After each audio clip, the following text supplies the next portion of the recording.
All right, we're live, and we're going to give it a minute here to allow people to get logged in and get registered for the session. So for those that have already joined, thank you. We'll give it a few minutes here before we actually start.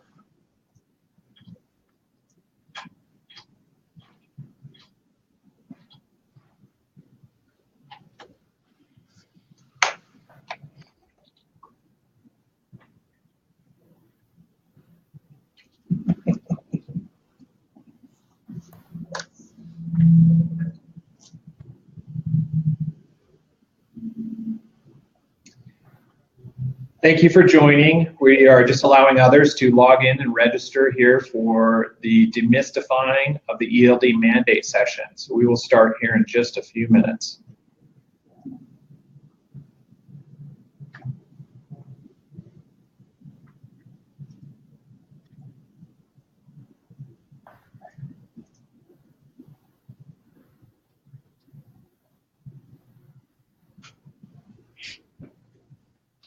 And I see others joining. For those that just joined, thank you so much for joining truckstop.com and our panelists for demystifying of the ELD mandate. We will begin here shortly.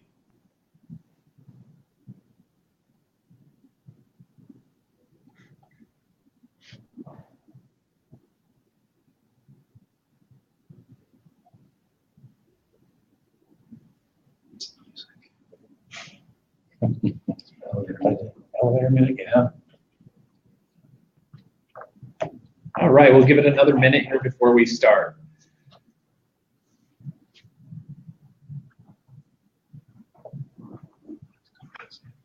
So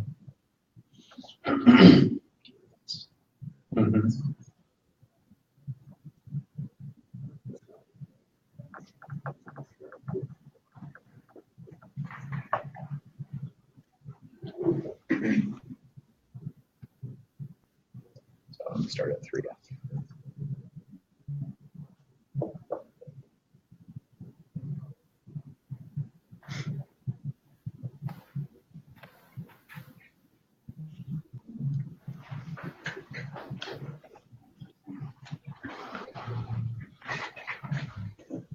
Okay, we'll go ahead and get started. So thank you so much for joining us today.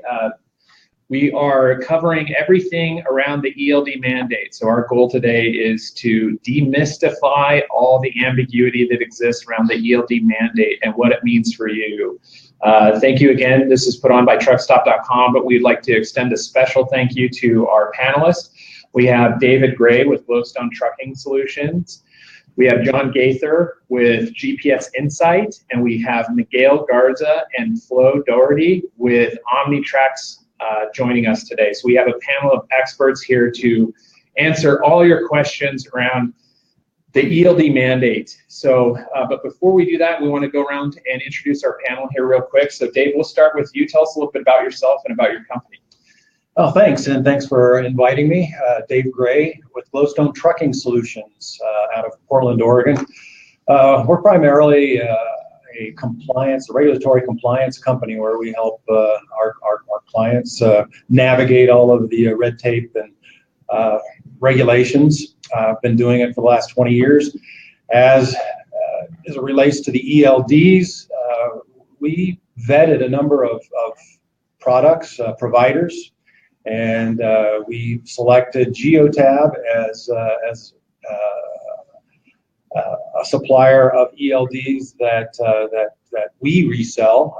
We also look at each of our clients and what their needs are, and we'll actually refer clients to other products as well if those products will better meet the type of operation. So we've looked at a number of different options and are helping our clients kind of work their way through this process. Perfect. Thank you, Dave. John, go ahead. Thank you. My name is John Gaither. I've been with GPS Insight for a little over 5 years. GPS Insight is a company based in Scottsdale, Arizona, in business since 2004. My personal experience in the industry goes back quite a few years. I've been involved in onboard computing and telematics products since the 1980s, and as I recall, my first implementation of an electronic log system was in 1991, so long time. Absolutely. Thank you, John. and Flo and Miguel. Okay, so this is Flo Doherty from Omnitracs. I've been working at Omnitracs for 12 years now, working on the HOS, or the Hours of Service project, or product since then. Omnitracs specializes in innovation, driving forward fleet telematics, providing solutions. We've had an Hours of Service application out for 15 years. We have a couple of different offerings on a couple of different platforms, depending on the needs of our customers, anything from a relay and a mobile to a in-cab tethered solution. So we have several different product lines that are registered on the FMCSA site going forward for the ELD, that are certified for ELD. Perfect. Thank you. Hi, my name is Miguel. I've been with Omnitracs for 2 years. I work in our channel sales group, which is the group that oversees and manages the relationship with our resellers and third parties that implement our technology. It's a really great fit. A lot of these partners are very accustomed to dealing with the smaller fleets, and it gives us a way to really interact with the small fleets and owner-operators. So we're very excited to be here and sort of address that audience. Perfect. Thank you, Miguel. And again, thank you all the attendees to the panel here. And today is really about the audience that's attending. Thank you so much, truckstop.com. Customers, you're what makes us tick, obviously, and why we're here today. And so, our recent research shows that still about 80 to 85% of the market of over-the-road trucking has not adopted any type of ELD or AOBRD solution. So we want to get into some of those acronyms here in just a second, but I want to start off, and I have to ask the important question first, is I think the last session we covered who's the greatest NFL quarterback of all time. We're going to take it a step down. We're going to go to NCAA. Who is the greatest NCAA quarterback of all time? Let's go with John. Oh gosh, that's a wide variety. I'll choose Peyton Manning. Ooh, Peyton Manning out of the University of Tennessee. All right, let's hear it from Flo and from Miguel. Well, I don't want to speak for Flo, but I'm going to go with Roger Staubach, Dallas Cowboys. So Omnitracs is headquartered in Dallas, and I think he had a great collegiate career before going to the Navy and serving in the armed forces. So Roger Staubach for me. Good choice. That was brought up this morning too. So he's got some popularity. How about you, Flo? I'm not sure about NCAA, but I do know NFL, and I'm going to go with Dan Fouts, who I grew up watching back in the day. Ah, Dan Fouts. That's a first, and I can see you there. All right, Dave, how about you? Oh my gosh, NCAA. I'm gonna have to agree with John. I'd go with Peyton Manning. Peyton Manning, great. Okay, Jeremy, how about you? I'm a big Northwest guy, so I've got to go with Drew Bledsoe. Drew Bledsoe, Washington State. Purdue. I'm sorry, I was thinking Drew Brees. Yeah, nope. Okay, well, again, you're all wrong. It was Aaron Rodgers, University of California. So he takes both the NFL and the NCAA greatest quarterback competition, judged by yours truly. So again, thank you so much for joining today. All joking aside, this is a very serious topic that we want to cover today, but we want to keep it conversational and lighthearted. So again, this is for our customers here that have joined, and we really want to get your questions answered and get all the kind of the murkiness and cloudiness around the mandate answered for you. And so we would love to hear from you. Go ahead and type your questions in here. We have Seth off screen here who's going to facilitate and get those questions put up on the board here for this panel to answer. I failed to introduce for the second time in a row Jeremy Fife from truckstop.com. He's our regulatory analyst at Truckstop, so he will be contributing and as well here. So Jeremy, just a quick intro from you as well. So I've got a quick background. I've got some experience in the U.S. Senate. I've sat on several different seats in my own hometown. Also came from a little bit of a trucking family and agricultural family, so I've got some background there. And unlike most people, I love to read legislation, so that's why I'm here. Read legislation when I want to fall asleep. So we differ there. But let's talk acronyms. There's so many acronyms around the mandate itself. Let's talk about some of those. So BYOD, ELD, AOBRD. At one point we had EOBR, what do all these acronyms mean, and how do they actually tie into what is the mandate? So just go around the panel here real quick. John, can you explain to us what is an AOBRD? The first regulation that allowed these devices to be utilized came about in about 1989, as I recall. And at that point in time, that term was coined Automatic Onboard Recording Device, AOBRD.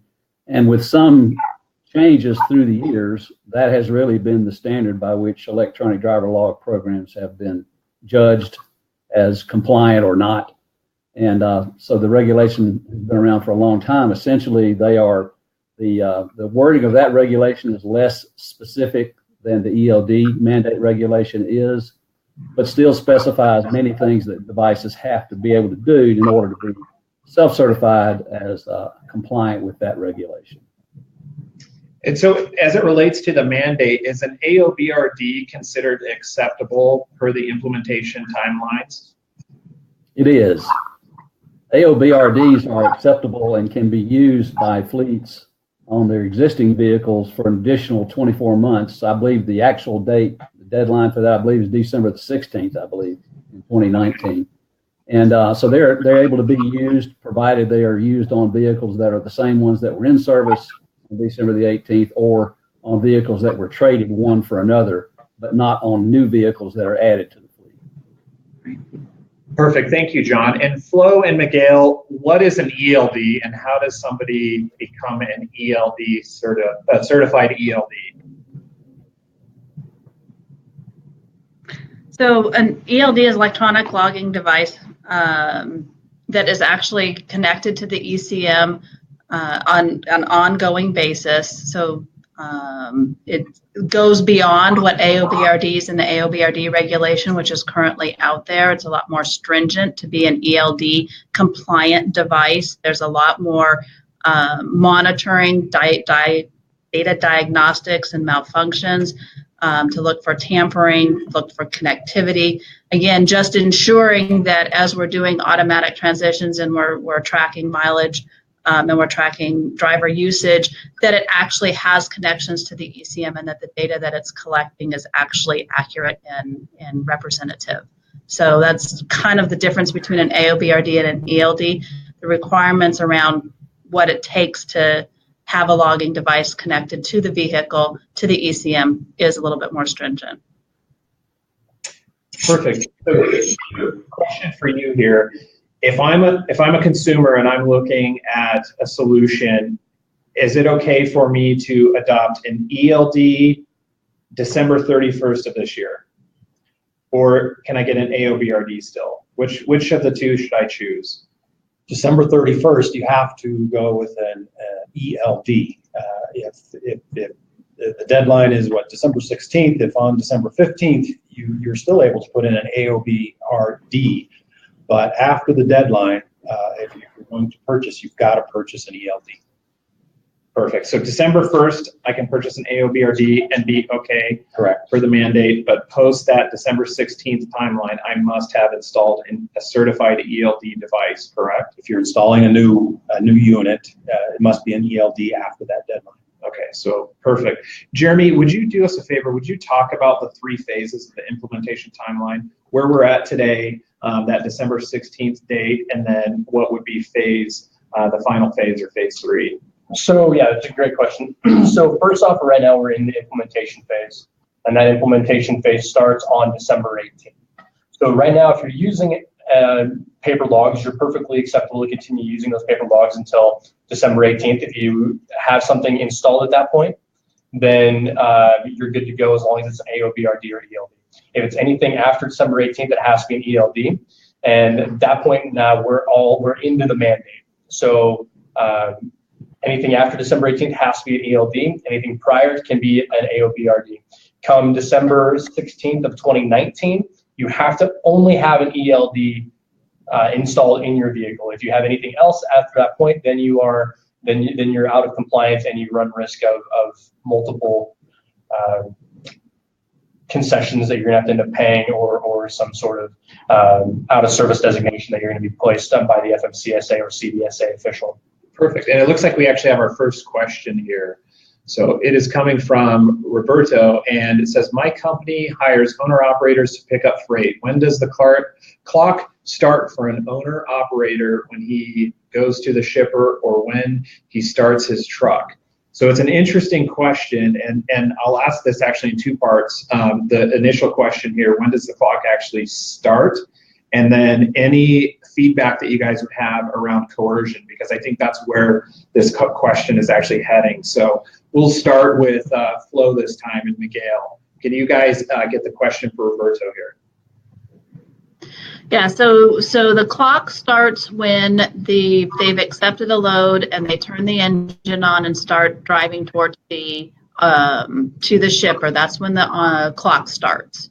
They don't have a grace period for getting to the shipper and being able to load up and take off from there. So that's the first part of the question.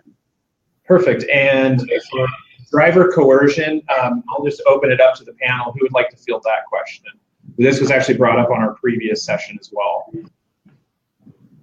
So Dave, if you actually want to take that. Sure. Well, driver coercion, stems back from the first attempt when the FMCSA tried to pass the ELD mandate, and they were sued, and the people that sued prevailed because it didn't protect the driver, and so the FMCSA after that came up with their coercion rule that they passed, in that if a driver is coerced, mandated to drive when he is ill or sick, or doesn't feel like he can drive, or if he's out of hours and they're going to dock his pay if he doesn't drive, coerce him to drive, that is now against the rules, and there are penalties for the person doing the coercing that are subject to. And that's even with a shipper or a receiver. One of our clients had a case yesterday that he said he arrived for his appointment at 2:45 a.m. in the morning, actually early. The receiver didn't get around to unloading him for 7 hours after his scheduled appointment, and he thus ran out of hours because during that time he had to be on duty, he had to be with his truck. And then the receiver told him that they could not remain on the dock; they had to leave. So they had to get in he had to get in his truck, and he had to drive, which was breaking the hours of service rules. But he was being technically, in this case, coerced. If he didn't, if he didn't move, they would have removed him. So that the driver should make a note on his log, and if he gets stopped by an officer, he should definitely report that. And for those that are interested in more around driver coercion, I know, Jeremy, you talked a bit about this before. Where can somebody go to find out more about that? What rule is that? Yeah, if you're really interested about the rule and you want to read more about it, 392.3 and 49 CFR rule will get you to where you need to be. You can find the rules on the FMCSA website, fmc.dot.gov. And you can go to regulations and then look for 392.3. That'll give you everything you need to know regarding driver coercion and the harassment laws that were regulations that were put into place by the FMCSA at that point. And I do see we have another question. That's an excellent question around shippers and brokerage. I want to get to this question in just a second, but I want to talk just before this because it ties into the question around productivity. And the perception is that once adopting an ELD or an AOBRD service, that productivity is actually reduced, or companies see a reduction in productivity. So between the three companies that we have here today, we have hundreds of thousands of units that have been deployed into the market. And so I'll go to John first. The customers that you have that have installed this technology, have they seen a reduction in their productivity, or have they actually seen increased productivity based off of some efficiencies created? It varies greatly. We have some customers who have been pretty scientific and have documented small reductions in productivity in the 3 to 5% range, depending on how they were operating before, their current operating practices before that were affected by the change to electronic logs. And some customers, particularly some of those in private fleets, report to us that they've actually seen additional productivity because they were much more stringent to start with how they applied, and because the devices round off duty status changes to the nearest 1 minute instead of 15 minutes. It's not uncommon over the course of a 70-hour week for a driver to experience 1 or 2 hours of additional available time because of the way the actual device operates. Perfect. Thank you, John. And I actually want to go over to Flo and then Miguel. I know you guys have done a lot of research in this arena as well, so would love your input. So when we first started with the AOBRD devices and putting them out in the field, there was a lot of pushback. A lot of people thought that it wouldn't be as productive. And one of the things that we found as we went out to our fleets and started rolling it out is initially, and that's not a scientific answer to your question, but just kind of initially drivers were like, no way, don't want to use it, want to keep using paper, want to keep doing what I'm doing. They forced drivers to get into it, started small, have a few drivers. Those drivers would get in the trucks. They really liked it. And it went from, oh no, I won't use the truck, use it, to I will only drive a truck that has the AOBRD or the electronic device in it. So from a productivity by keeping driver satisfaction and keeping your drivers in your fleets because you're providing them with a solution that makes it easier for them to do their work and to get their job done, that's a huge benefit as well for these ELDs, is that the drivers found that it was much easier to use the electronic solutions than to keep paper logs. Perfect. Thank you, Flo. I want to go ahead and go to that question, Seth. So, and I can't read. So thoughts on the effect this will have in the brokerage arena. It seems many shippers are looking for assets more than ever, and the brokerage rates are skyrocketing, and we do not see that changing anytime soon.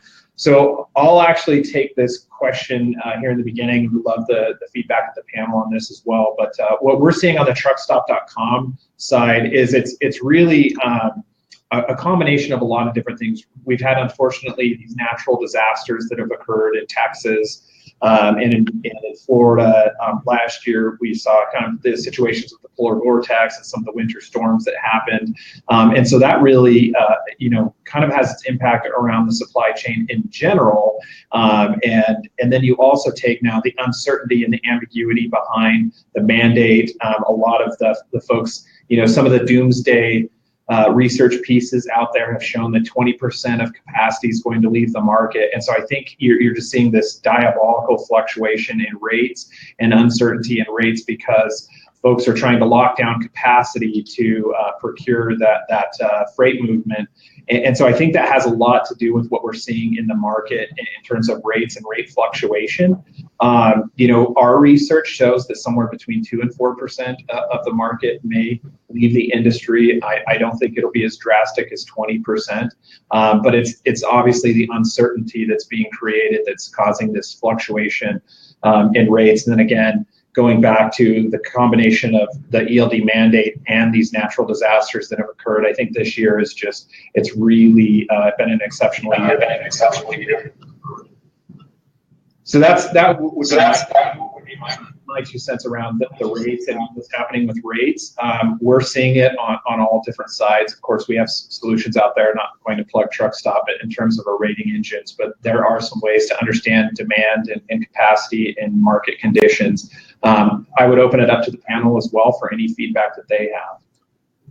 I guess I would just say it's still early. As Thane, you mentioned at the beginning that there's at least a vast percentage of our clients that have yet to adopt. I think some of the back and forth at the federal level with one of the senators trying to postpone ELD mandate, everybody gravitates towards that and holds on to that, and it's done nothing but confuse the marketplace, and it's postponed.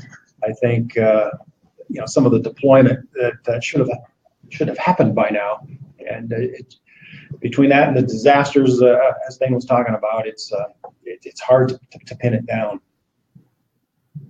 Yeah, I agree with Dave. I think it's too early to really tell. We do find it interesting that there's still such a large number of carriers and owner-operators who have not yet made the transition, which is going to place a significant burden on not only the operators themselves, but also on the vendor industry, ourselves, to make people compliant or get them compliant as fast as they can and train them and all the things that really should happen in a quality environment. It's going to be an interesting time here for a while. But I think one of the benefits of this whole process when it shakes out is going to level the playing field substantially between all manner of companies that do business with shippers. Whether you're a big fleet or a very small fleet, you're going to have in my opinion, you're going to have a much more level playing field to work with.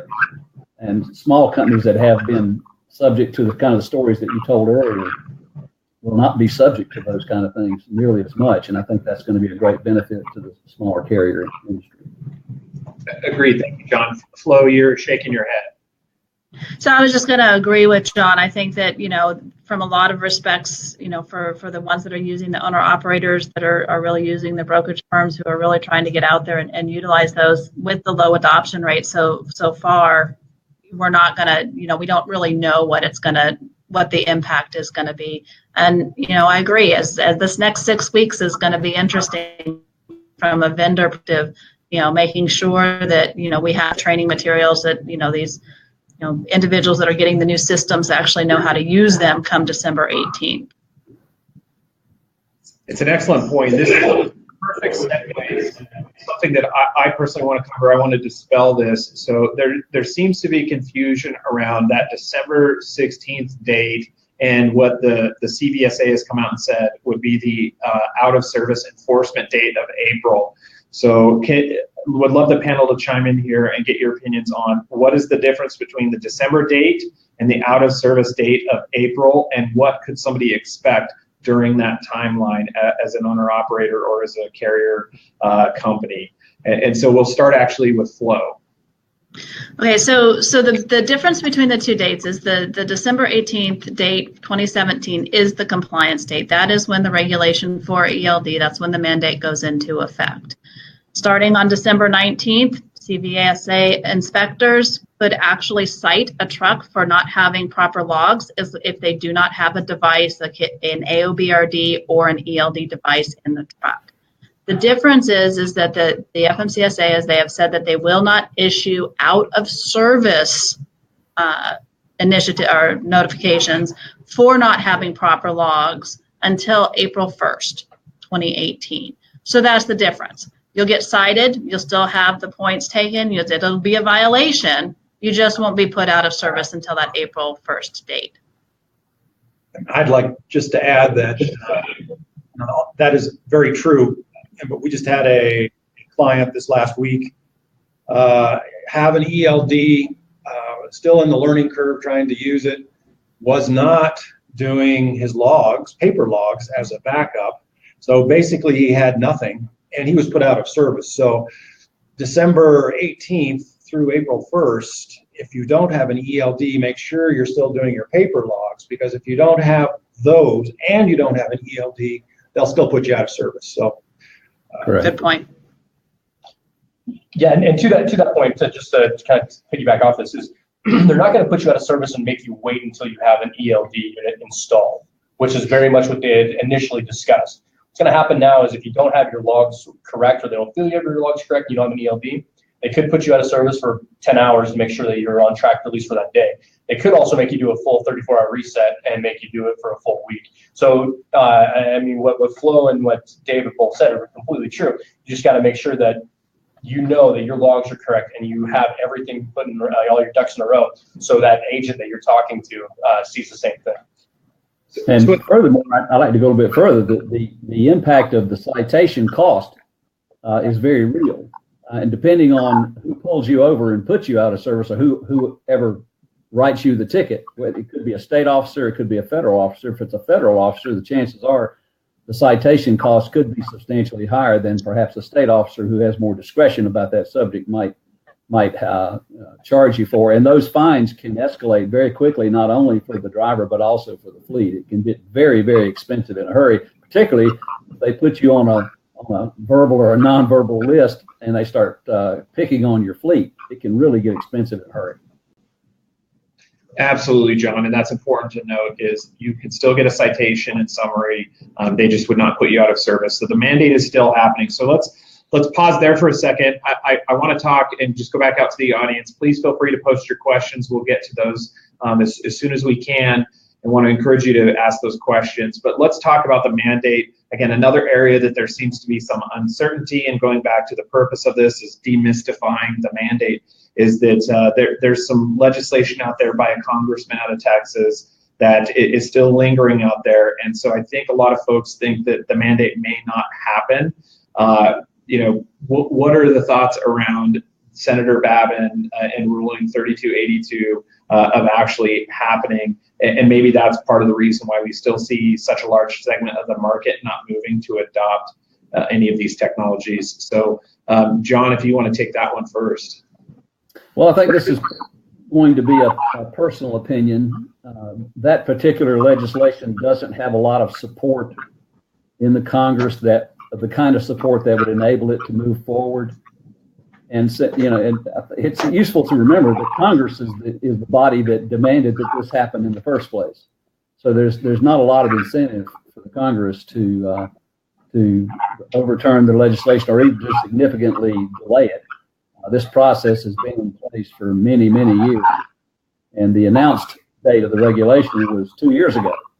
So I don't think, my personal opinion is, I don't think it's going to be delayed. I don't think there's any significant legislative impetus or forward motion that will make that happen. Absolutely. I think I saw you nodding there as well, Miguel and Flo.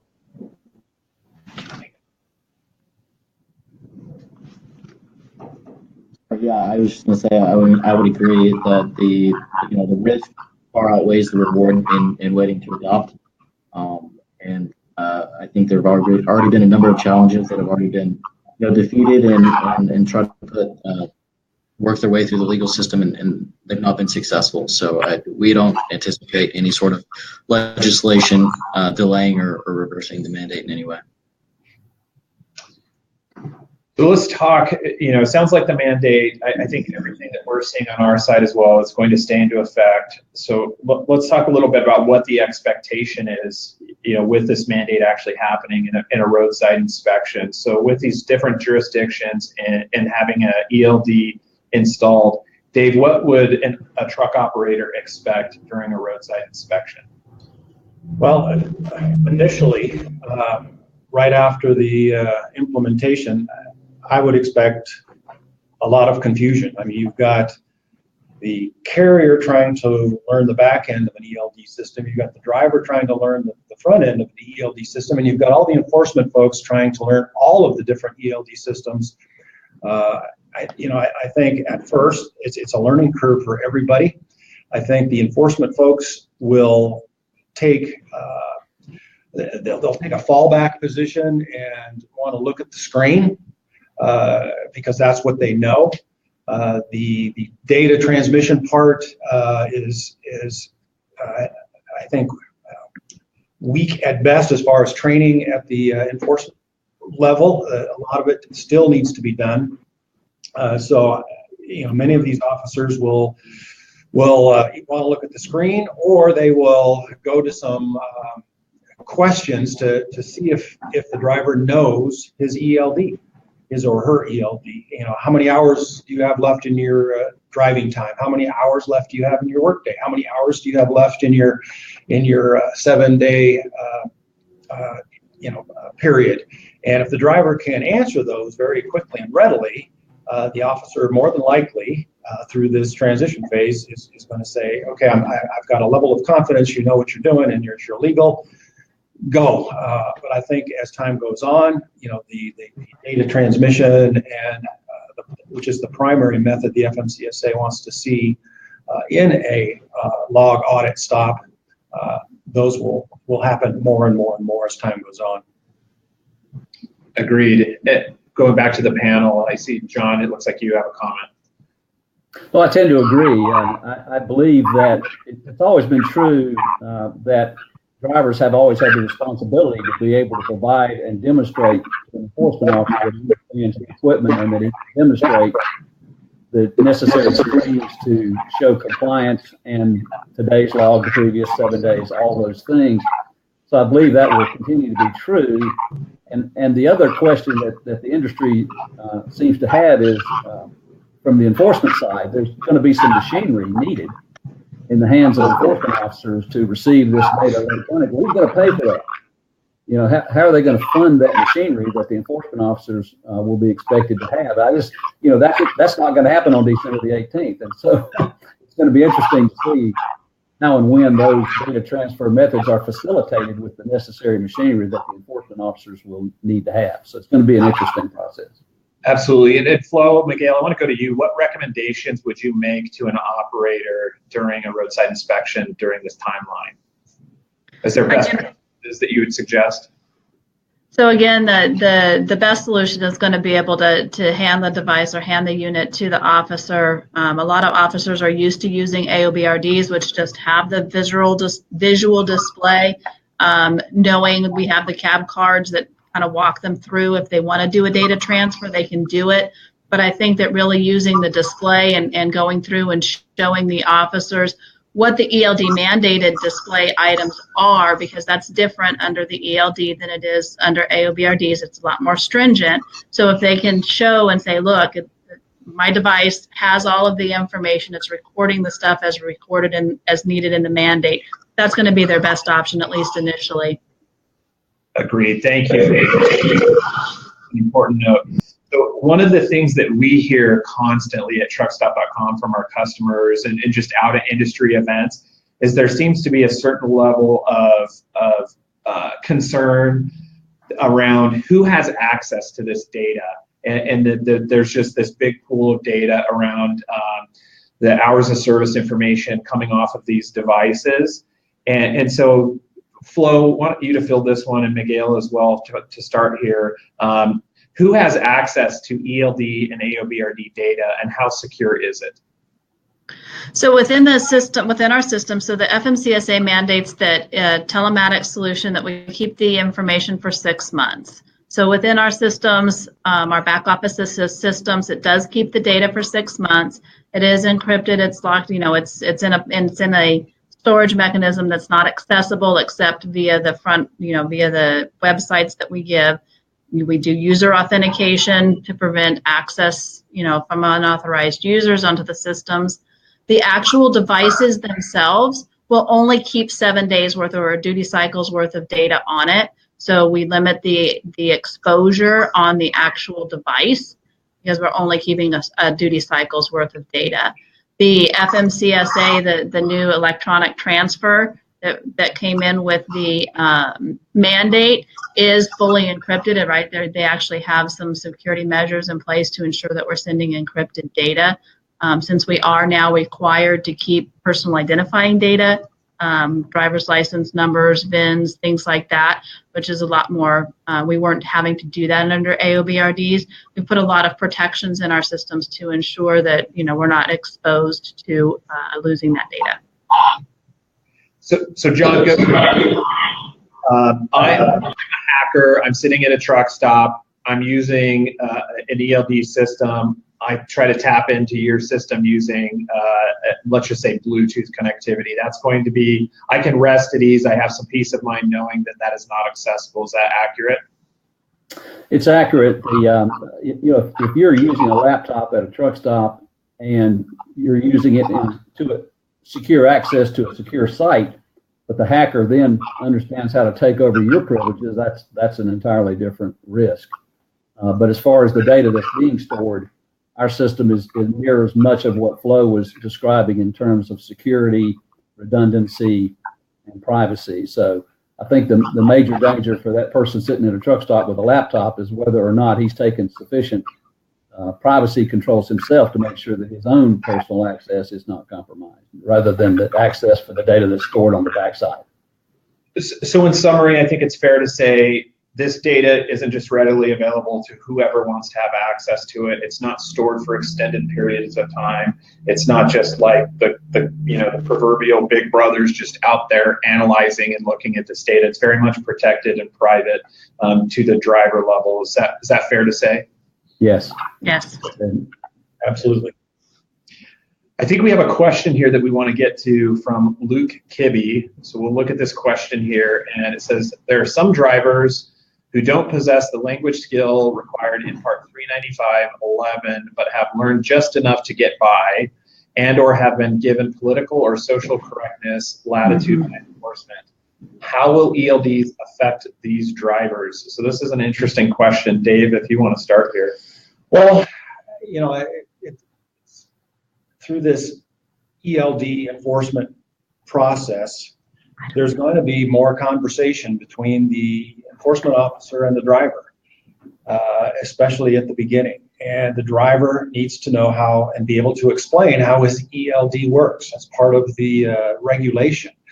And so if a driver is struggling with the language already and has just enough to get by, there's another level of knowledge that he or she is going to need to possess just in order to explain the process. If he can't explain the process in English, then it's not a language violation, it would be an ELD violation. So that is a concern.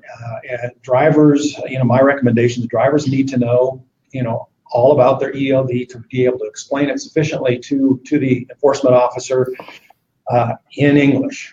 And to that point, to piggyback off of David, is an agent isn't going to go through and read verbatim what your documents say within your in-cab guide to your ELD.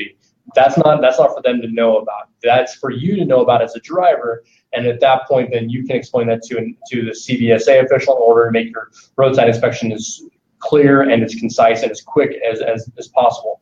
So the less you know and you can verbalize, the more this could be an issue.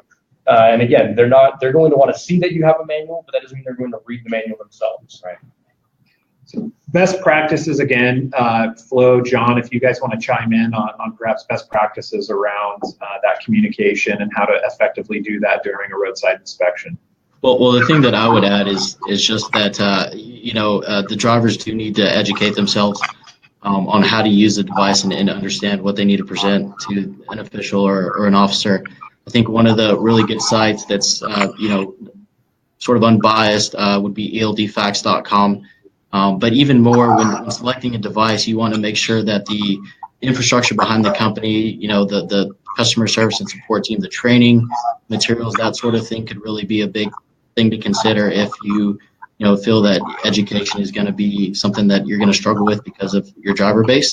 So I would want to make sure that you choose a provider that has some really good training materials and the support just in general to be able to make sure that anybody who adopts your system knows how to use it and speak to it. Agreed. And I think it's a great point there. It looks like we have another question here from Victor.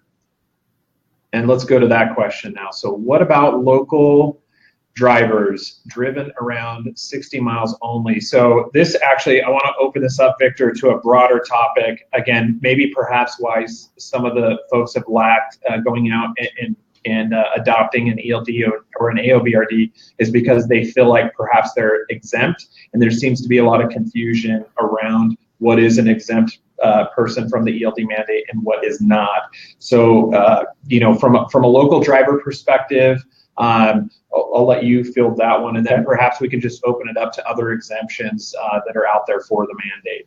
Well, short haul operation is the most common exemption. There's a couple others, but short haul being probably the primary one, and the one that looks like Victor is talking about. So if you meet that exemption rule, you do not have to have an ELD, but you need to make sure that you meet the rule. And it's not, for example, of the truck's 26,000 pounds and under, it's 150 air mile radius. But in addition to that, you have to start and stop at the same location at the end of the day. And your day can't be longer than 14 hours. If you meet all of that criteria, you are exempt. If you only meet the 150 air mile radius, but you start and stop at different locations, you do not meet the exemption, and you must have an ELD. And with the trucks over 26,000 pounds, it's a 100 air mile radius, and you would then be exempt. But again, you need to start and stop at the same location. And we've had many of our clients, well, I stay within 100 air mile radius, but they don't stop and start and stop at the same location, so they really don't meet the exemption, and they should have an ELD. So whether it's 60 miles or 150 miles, depending on the size of your truck, really comes down to, do you meet that exemption, which the exemption has not changed. The rules, the hours of service rules have not changed with the ELD. It's only how they are recorded. So Flo Miguel, I'll ask you a question, and I want to touch on the year 2000 or 99 vehicle exemption. A lot of folks out there, I think, have some confusion around there. I think there's probably the hottest truck market out there is probably one of those vehicles. So if anybody's trying to make some money, that's probably a place to do it. But if you guys want to touch on that, and then John, we'll segue over to you, and if you could touch on what is actually considered a commercial motor vehicle and 10,000 pounds or above, or even the 26,000 pounds or below conversation. So start with you, Flo and Miguel. Okay, so with regards to the 2000 engine hours, right? So the mandate says if the engine is built, or initially it came out said it was if the trucks are built before 2000, then they're exempt from running an ELD device. It came back with later clarification and guidance that indicated that it is actually if the engine is older than was built before 2000, which is based on a VIN number, which they're tracking. So if you have a vehicle that has an engine that is older than 2000, then it's exempt from an ELD. There's not a way to really track that per se within the ELD systems to understand that that's true. So if you are running that and running those exemptions, then as an organization, it behooves you to actually keep documentation to show that that engine was actually manufactured prior to the 2000 date. And that delineation is important between the engine and the actual cab, correct? Correct. So John, can you talk a little bit about, I think there's some other questions around, if I'm under 26,000 pounds, do I need an ELD? We hear that one quite often. Can you touch on that?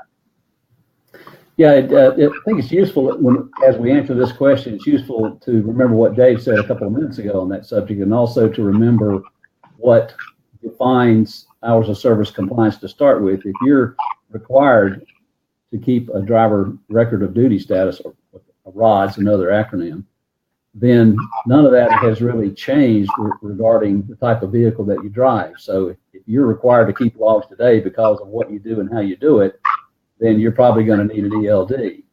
So what is a commercial motor vehicle? Well, it's pretty clearly spelled out in the FMCSA regulations, but there are some qualifiers to it. For instance, if you have a vehicle that carries 16 or more passengers, including the driver, that's a commercial motor vehicle regardless of the size.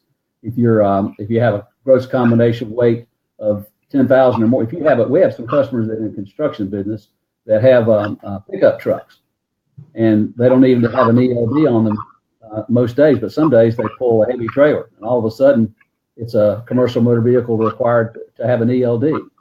So there's some real angst regarding those clients as to how they're going to comply when they have those trucks driven on most days without a trailer and some days with. So the definition of a CMV and whether or not you have to have a log really determines what is a commercial motor vehicle.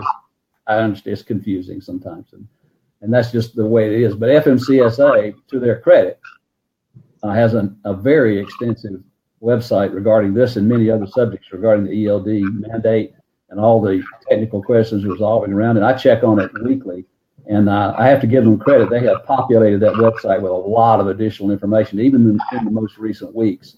So I would encourage any of our viewers today, when they have more technical questions about whether or not they have to comply, to by all means access that site, because that is the authoritative site on this particular subject. Agreed. Thank you, John. So I want to go back to the audience. Of course, we're coming up on about 10 minutes left within the webinar here. So wanted to thank you all for joining, but keep those questions coming. We have the panel here. They're here to answer your questions. We'll continue to get to those questions.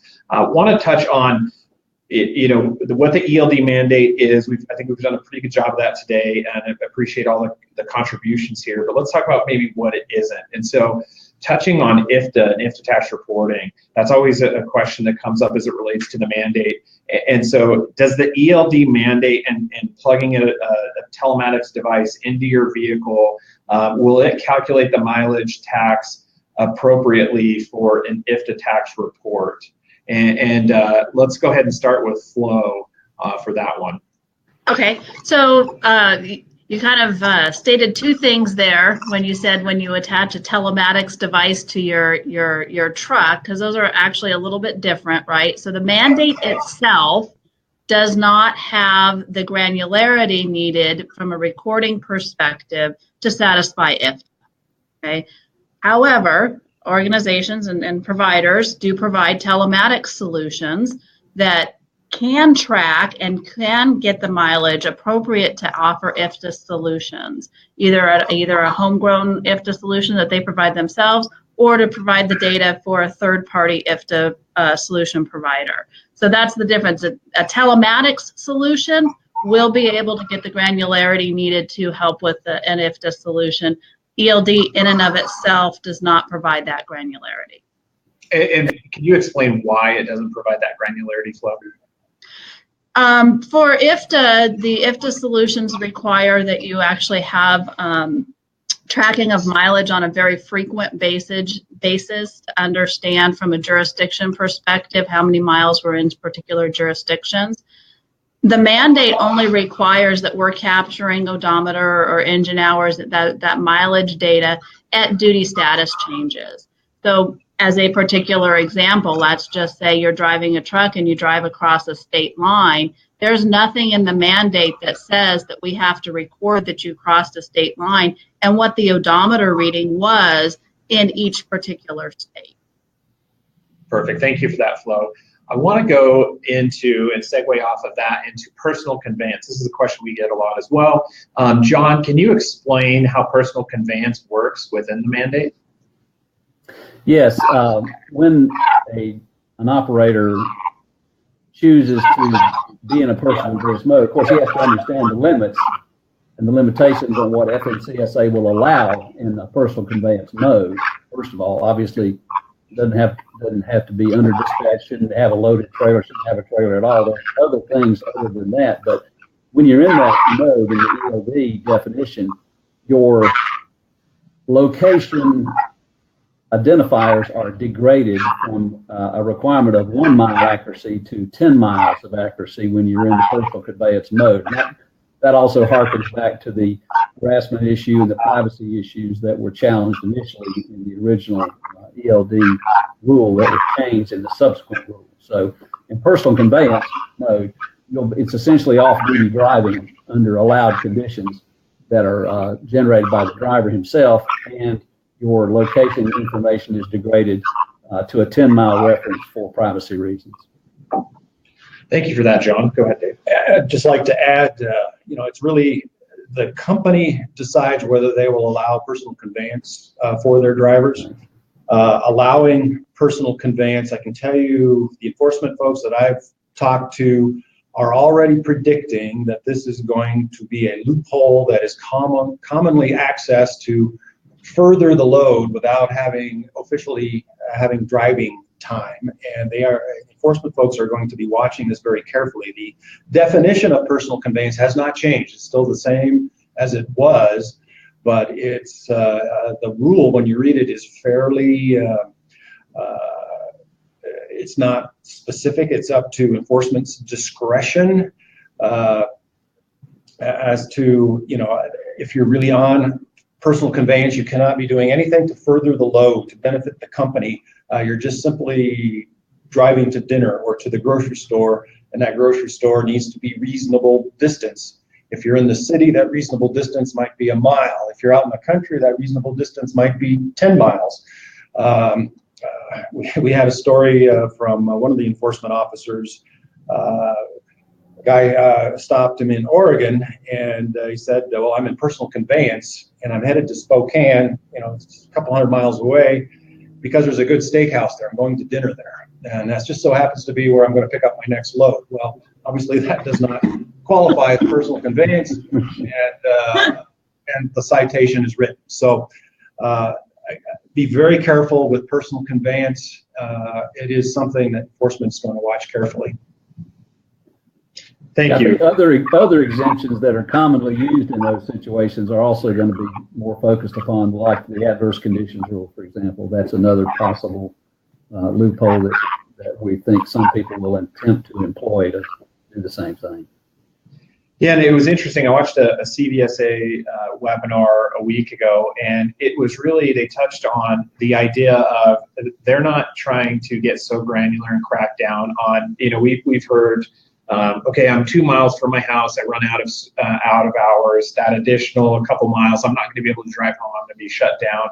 And how the CVSA official addressed that was, look, if you're doing a 15-minute extension onto your day, would you go into violation? Technically, yes. But what we're looking for is behavioral patterns within driving. 15 minutes late every single day, yeah, that's probably more than just extenuating circumstances. Or if it's something a little bit more egregious, like 2 hours, that's really kind of where the violations come into play. So it's important to note that it's not about trying to keep somebody or prevent somebody from going home or from going out to get a bite to eat, but those exemptions not exemptions, but those rules are in place not to shut somebody down, but just to keep everybody, of course, safe out there on the road. And if you do have some minor infractions, it's not the end of the day. We want everybody to get home safe, of course. And so I thought that was a good thing that the CVSA official did, was address those questions, because I think that is kind of a common misconception out there. We do want to get to, Luke, it looks like, has a question up here, but before we do that, we've got just a few minutes left. So again, would encourage all the visitors to pose their questions as we kind of close out the session here. But one of the things that, as we looked at truckstop.com, and we represent nearly 1 million trucks in transportation that are our customers, and we have an affinity for those folks out there. And that's part of the reason why we formed this panel here today, to be educational. It's also a big reason why we formed the ELD Marketplace. So the panelists are all part of the ELD Marketplace, and these are companies that are very much cut from the same cloth as truckstop.com. We have an affinity for transportation. We're not trying to force anybody to comply, but we are trying to help people get across and bridge that gap as they transition into this new world and this new venture. And so eld.truckstop.com, you can find out more information from these different vendors, these panelists here, and we would encourage you to go out there. And another thing we want to touch on here is there seems to be just so much ambiguity around this mandate, and it's created an opportunity for a lot of companies to enter into the ELD market. And I think the FMCSA registry's got to be close to about 100 different companies, but the idea of the mandate itself and helping a company through that transitionary period of being able to support them with advanced replacements, the appropriate documentation, the appropriate uptimes, service levels, things of that nature. That's why we partnered with who we partnered with. We didn't want to, and I'm not trying to be degrading of any entity out there, but we didn't want to partner with any fly-by-night companies. We wanted to partner with folks that are established, that have breadth in the market, that are going to help you in your business in your transitionary period. And so just wanted to touch on that a little bit. And that timeline is going to be interesting, because I do think we'll see a lot of folks exit the market from 2018 through 2019, because they can't simply get the traction momentum, which is going to cause, again, some kind of uncertainty in the market. So we'd go back to the panel, and just if you guys could contribute your thoughts there around what you think is going to happen, and perhaps just chime in here a little bit. Well, I think the entrepreneurial spirit is alive and well in America. And I think it's been pretty interesting to see all the companies that have been formed to compete for this business. I think it's wonderful. But I do think, as seeing things from the perspective of a buyer, I would hope that anyone who chooses to select his ELD vendor would do so from the standpoint of the long-range view. Does this company seem to have the financial resources, the track record of service to the industry, the ability to service this product over a long period of time based on their past experiences in the industry? These are the kinds of companies that I would hope would help people make a smarter decision. And certainly, I believe that my company, GPS Insight, is one of those. And certainly, Flo and Miguel's company is one of those. And so we would hope that anyone who's searching and choosing a partner would want to do their research, and don't be afraid to trust your gut. I think ultimately, when you do enough research, you ask enough questions, and you look at enough demos, you're going to start to form some pretty good opinions about who is a safe bet and who might not be. So I'd say trust your own instincts and do your research and choose wisely, but choose quickly. We have some heads shaking over here with Flo and Miguel. So thank you, John, for that. Move over to Flo and Miguel here.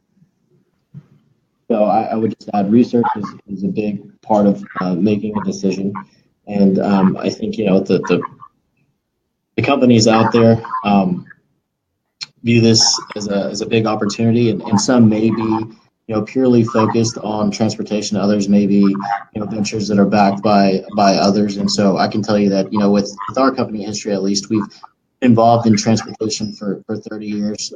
Flo said that our hours of service application has been around long before there was ever a mandate. So, at least 15 years, and I think she's been part of it for 12. So just, the big background in our, that's sort of our wheelhouse and big focus. So I think that, there's a lot of ambiguity out there in the market, and it's good to do your research and sort of talk. When you're talking to these companies, it seems like everyone here on the panel has a pretty good understanding of, what the client needs, what their customers are going to need to look for in a device. So I would just say, don't be afraid to ask the company that you're talking to about their history, ask about their customer base, ask them what, why they're in the ELD mandate and how long they've been sort of a part of this market and how long their solutions have been around. So I would say, definitely do your due diligence and sort of, make sure that you verify, trust, but you verify and make sure that you do a really good research overall.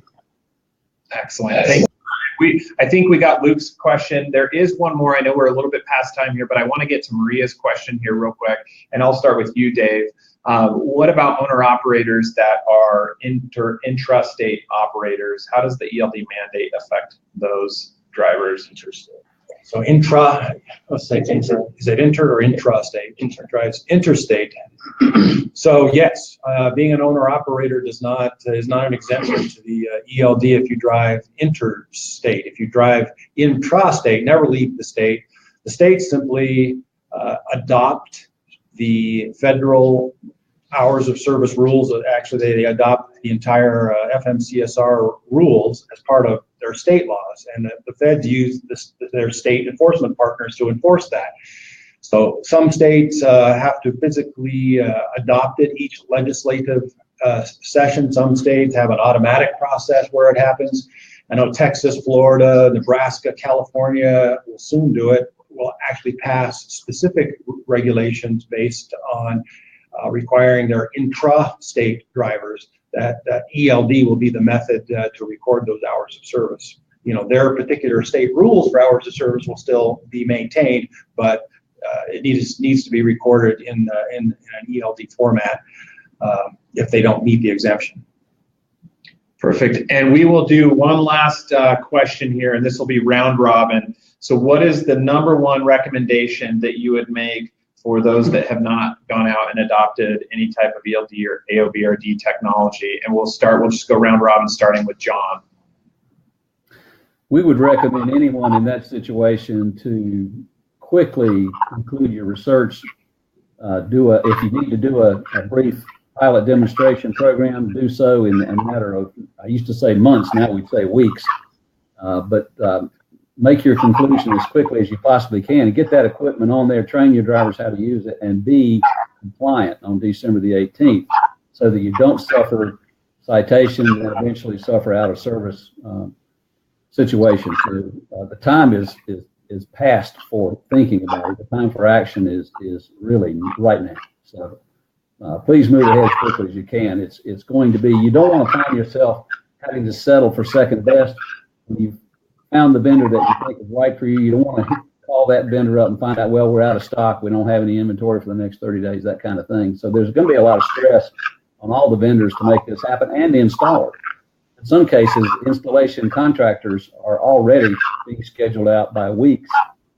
So it becomes a complicated issue. The time to act is right now. Thank you, John. Flo, Miguel? So I guess my comment would be similar to John's. Don't wait.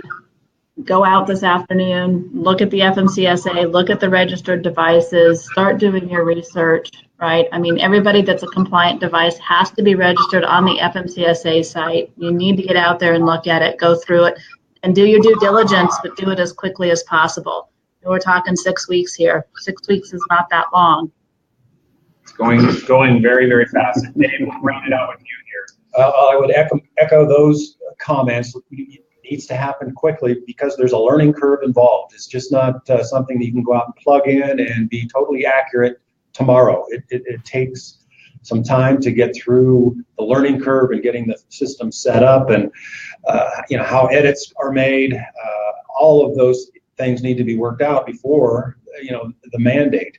The other thing I would add is really determine what you want. Do you just want to comply with the ELD mandate, meaning all I need is an ELD, or do I want to go beyond that? Can I streamline some of the other processes of my business? Doing DVIRs electronically, making sure I've got a device that can record the proper IFTA requirements. Do I want to even go beyond that and have paperless bills of lading and such? If you want to add those things, those are all things you need to figure out that you want or don't want before you go out and find a vendor, and then make sure your questions are answered by that vendor to meet what you think your needs are going to be. In summary, don't wait. Get out there, look, see what's on the market. You can always visit eld.truckstop.com, not just to compare the folks that we've had on our panels today, but to also see those different categories. We've done, I think, a very good job on partnering with the best of the best in the industry. Each of these vendors are tremendous to work with, tremendous partners, and they all have unique offerings outside of just compliance. So if you're looking for business productivity tools, they're out there, and you can sort by those given categories. In addition to that, if you have additional questions outside of just the mandate itself and want to get in contact with one of those vendors, go out to the marketplace, eld.truckstop.com, and you can request information, and our vendor partners are happy to facilitate those questions. So just wanted to say thank you for all those who attended. Tremendous feedback from you guys, and appreciate all the questions. Thank you so much to our panelists, Omnitracs, GPS Insight, and Glostone Trucking Solutions. You guys have been incredible, and I know this is a benefit to all of our customers. So thank you guys so much for joining today. Really appreciate it. Absolutely. Thank you. Pleasure. Thanks. Thank you for having us. Have a good day, everyone.